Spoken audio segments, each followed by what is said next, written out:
Salut à tous, j'espère que vous allez bien. Donc, petite vidéo mise à jour sur le Bitcoin et l'Ethereum. Bien sûr, avant de commencer, comme à chaque fois, je tiens à remercier la communauté. Merci énormément pour votre temps. Merci pour les likes, les commentaires. Ça fait vraiment plaisir.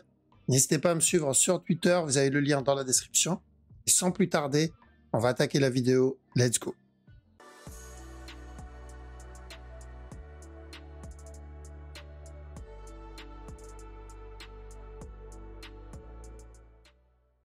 Alors, on commence avec le BTC, donc Bitcoin. On a eu un petit move haussier, donc comme on l'attendait, sauf que on n'a pas eu vraiment l'objectif. Donc, on avait dit qu'on cherchait potentiellement un regular flat ici. Donc, c'était une structure 1 heure, donc vraiment petite time frame. D'accord, là, on parle pas du gros move, mais on va le voir rapidement. Donc, en petit time frame, on cherchait un regular flat. L'objectif, c'était de revenir tester le top 1 heure, donc les 62 700 et quelques. Donc le up qu'on a eu, on a eu un petit up, mais je le trouve vachement correctif. Donc je vais devoir faire attention. Alors l'objectif ne change pas, ça reste exactement le même, c'est-à-dire je haussier en 1 heure. Mais si il décide de valider cette structure-là comme une correction et nous donner un autre plus bas, ça renforce encore quand même le buy. Et on va retenter les buys pour exactement la même direction et exactement le même objectif. Donc, comme j'ai dit, 62 700 et quelques. D'accord, donc en 1 heure, toujours de l'achat. On garde en tête que on a eu cette impulsion.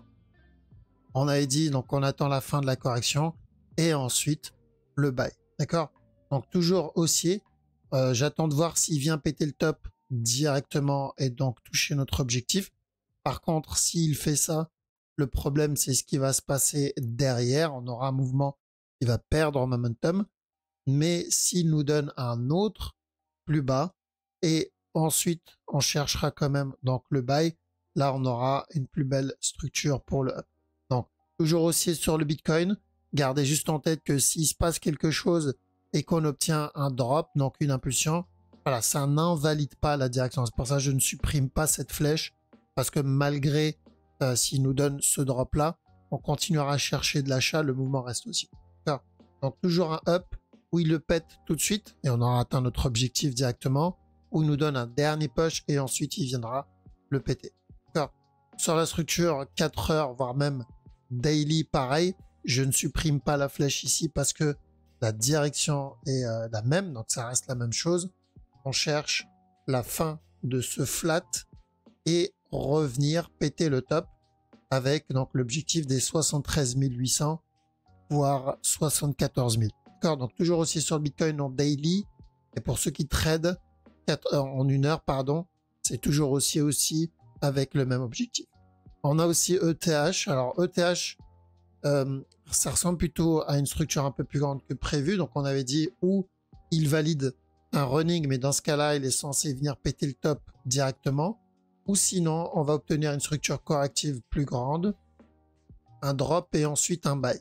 Donc, vu ce qu'il donne ici, ça ressemble plutôt à une correction.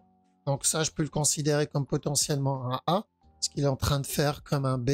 Et je vais devoir faire attention à un C et ensuite le buy. D'accord, donc ça serait beaucoup plus propre s'il nous valide d'ailleurs ça comme move. Donc si on le voit donner un drop ici, on peut continuer à chercher de l'achat tant qu'on n'a pas pété le bas précédent. D'accord, on part pour un regular flat. Donc si BTC décide de nous donner cette fameuse grosse structure, donc si BTC nous donne un autre plus bas avant le up, il y a de bonnes chances que ETH nous valide la même chose, un autre plus bas avant le up aussi. On terminera de beaux regular flat. On a aussi le BNB. Donc BNB, on a continué à push sur ce move. On est plus sur une structure corrective 4 heures. Donc on cherchait ici un regular flat, si vous vous rappelez. Donc on a eu le A, on cherchait un B, ensuite un C et après le buy. Donc est-ce que ce mouvement-là, ça peut être notre regular flat terminé, un peu comme là-dedans? Alors c'est possible, mais ça me semble plutôt agressif comme regular flat. J'aimerais bien le voir plutôt me donner une correction, encore un autre plus bas et ensuite le buy. Ça serait nickel. D'accord? Mais est-ce qu'il peut revenir et casser le top tout de suite et nous valider ça comme un régular? Oui, mais personnellement, je le traderai pas comme ça. Je préfère chercher un B. Donc, je fais quoi? Si je le vois corriger dans cette zone, je vais chercher des buys, mais je ne vais pas viser le top. Je vais viser juste donc je me donnerai juste des objectifs en interne. D'accord? Pas plus. Parce qu'on risque une structure corrective plus grande. D'accord? Maintenant, s'il donne plus, tant mieux. L'idée sur la plus grosse time frame, donc en daily, pas de changement là-dedans. Donc on a eu cette impulsion, on attend juste qu'il termine cette correction si on veut le buy. Alors comme ici, on a eu l'impulsion, on a attendu la grosse correction, et c'est pour ça que dans cette zone, nous on a commencé à privilégier de l'achat et on a pu obtenir le gros push. On a le DOT, alors DOT ça va être plus sur la petite time frame, donc en petit TF, on est toujours sur la même structure qu'on a vue dans la précédente vidéo. Donc, si vous vous rappelez, on avait dit A, on attend la fin du B et ensuite on cherche de l'achat pour le C. Est-ce que ce mouvement-là, je peux le considérer comme le C et ça comme le A? Oui, mais c'est peu probable. D'accord? Et si c'est le cas, je ne vais pas le trade comme ça. Je préfère le voir donner encore un autre drop. Et là, ça serait nickel pour un buy. Donc, si le DOT donne un push vers le bas, que ce soit en régular ou en running plus tard, d'accord? Là, on pourra chercher des buys sur la structure 1 heure. Donc, c'est avec un peu de chance, le Bitcoin valide la structure plus grande en 1 heure. Il y a de bonnes chances que le DOT, ETH aussi, nous valide cette structure-là. On a le Litecoin. Donc, Litecoin, on a commencé la structure. Donc, déjà, en daily, rapidement, on cherche toujours un regular flat. On avait dit tant qu'on ne pète pas les 40 $, on va chercher de l'achat pour revenir péter le top précédent. Il me semble que c'est 115. C'est ça, 115 $. Donc ça, c'est notre objectif daily. On cherche un simple A. On est en train de faire terminer notre B. Hop, donc le A ici, le B ici. Et là, maintenant, on veut le C. Alors, c'est ça qu'on recherche et ça peut être un beau petit trade s'il nous le valide. Donc, on cherche des buy setup. Évidemment, on ne rentre pas à l'arrache. Donc ça, je peux le considérer comme potentiellement un A ici. Si je le vois me donner un B et un C, là, ça pourrait être très bien pour commencer notre buy. Alors, donc j'attends la fin de cette correction. Donc une fois le B terminé, là, je pourrais commencer à chercher de l'achat. En petit time frame, pour le moment, il n'y a pas grand-chose. Je pense que ça va être encore baissier. On pourrait avoir un drop là-dedans, encore un push, mais ça reste plutôt correctif. D'accord? On est loin du B que je recherche. On a le sol. Alors, sol, on cherche aussi une correction. Donc, on va regarder plutôt, déjà en daily, évidemment, le regular flat, pardon, est toujours bon. On avait dit, quand il viendra péter ce top, on cherche de la vente. Une fois les 116 $ cassés, on va chercher de l'achat. Et l'objectif, toujours le même, revenir tester les 200, 210 $. D'accord? Donc là, à partir de maintenant, on attend notre setup, notre opportunité. Et ce qu'il donne pour le moment, donc c'est le départ probablement d'un flat en cours. Donc on a un A ici, un A en interne. J'aimerais bien le voir donner un B. Ensuite un C et là c'est parfait. D'accord? Que ce soit en régular ou même en running comme là-dedans, c'est pareil. D'accord? Si c'est un régular, ce sera un truc comme ça. Une fois que j'ai obtenu mon C, là je peux partir pour le buy avec premier objectif ce top là. Donc premier objectif, revenir tester les 163 $. Et le prochain objectif, évidemment, c'est notre structure daily, donc les 209, voire 210 $. En petit time frame, est-ce que j'ai des buy setup ici? Pas vraiment. Il peut très bien continuer à ramper là-dedans, retester le top, valider un régular et donner encore un autre plus bas. Une fois le bas cassé, là, je commencerai à chercher des buys. D'accord? Donc, pour faire simple, tant que ce bas-là n'est pas cassé, à chaque nouveau plus bas, surtout s'il continue à corriger, je vais chercher des buy setup pour au moins le top précédent. Pas de changement là-dedans. Faut juste laisser la structure se développer un peu plus. On a le VET. VET, c'était pas trop mal. Donc, on avait dit quoi? Ça, c'était notre A. On attend la fin du B et on cherche de l'achat pour revenir tester le top, donc le C. Et l'objectif, c'était le précédent top. Donc, maintenant, c'est fait. Ceux qui ont tenté ce buy, c'est très important. Il faut break-even et prendre des TP.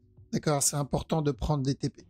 Donc, on prend une TP partielle ici, on laisse le reste tourner et on break-even au cas où. S'il donne plus, tant mieux, mais il faut pas chercher plus. Le plus, ça sera bonus, comme je le dis à chaque fois.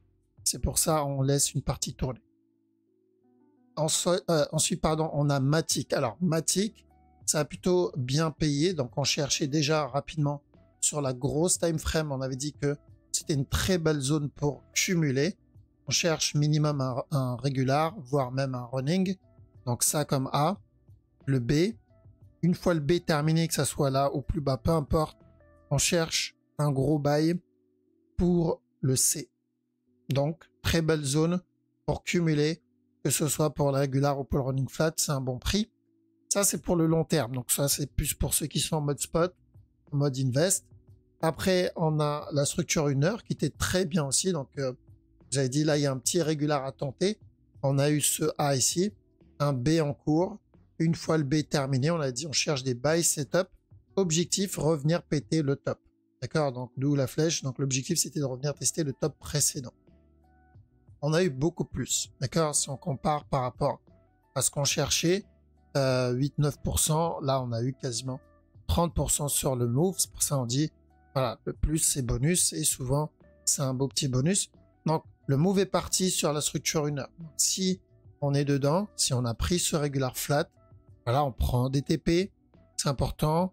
On laisse le reste tourner. On ne coupe pas un trade à 100% parce que ça pourrait être le trade qui va enclencher le mouvement daily. Ça, on ne sait pas. Donc, voilà pourquoi on le laisse. On sait qu'en daily, c'est haussier, mais c'est le timing. Est-ce que ça va être ce mouvement-là? Est-ce que ça va être le prochain? Donc, voilà pourquoi on laisse toujours une partie tourner. Après, pour ceux qui veulent tenter la structure en plus petite time frame, 15 minutes, parce qu'ils n'ont pas eu l'opportunité de prendre le plus gros move qu'on a vu dans la précédente vidéo, il y a toujours un petit running à tenter ici.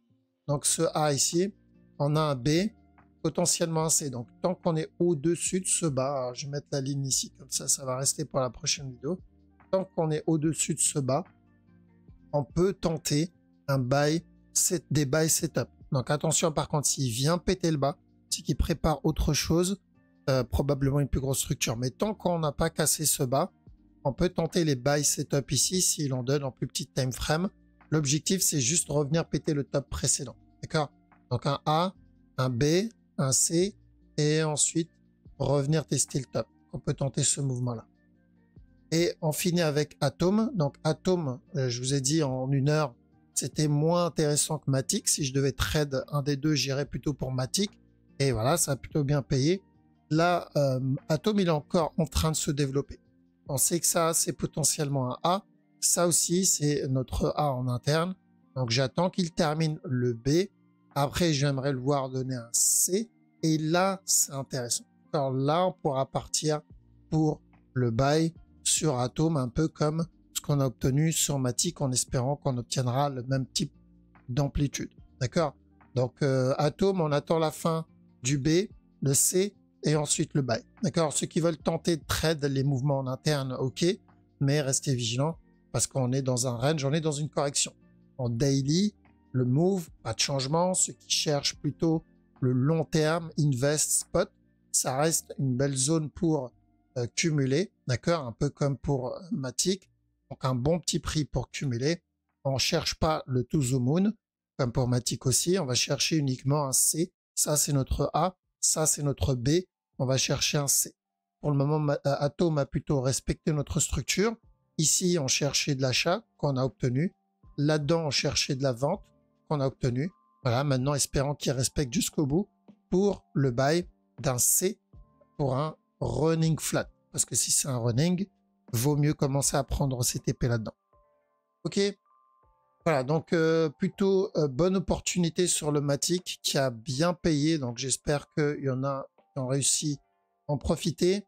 Sur le reste, donc Bitcoin, ça se passe pas trop mal, mais j'aimerais bien qu'il développe une structure un peu plus grande. Donc certes, il va falloir être un peu plus patient si c'est le cas, mais ça va bien payer. En tout cas, beaucoup mieux que ce genre de up s'il vient péter le top. D'accord? Donc toujours haussier sur le BTC, toujours haussier sur ETH aussi, parce qu'on est à peu près sur un flat en construction, malgré les petits drops hein, qu'on peut obtenir. Je sais, ceux qui n'ont pas l'habitude du fractal, faites attention, malgré des petits drops, même s'ils donnent ce drop-là, le mouvement reste haussier. BNB, va falloir attendre une correction. DOT, on attend le C, donc le drop pour le C, et ensuite on sera haussier. Le Litecoin, on attend donc la fin de cette correction, et là on pourra être haussier. Le Sol, pareil, on attend la fin de cette correction, et ensuite on sera haussier. Et le VET a déjà validé sa structure. Donc dans certaines cryptos, il va falloir être juste un peu patient, parce qu'on est en train de valider notre structure corrective, mais c'est une bonne chose. C'est-à-dire que plus on traîne dans cette zone et plus on confirme de l'achat sur le court moyen terme. D'accord? Voilà, donc on a fait le tour. En tout cas, merci les amis pour votre temps. Merci d'avoir regardé la vidéo jusqu'au bout. Passez une très bonne journée ou une bonne soirée. Je vous dis à la prochaine. Ciao!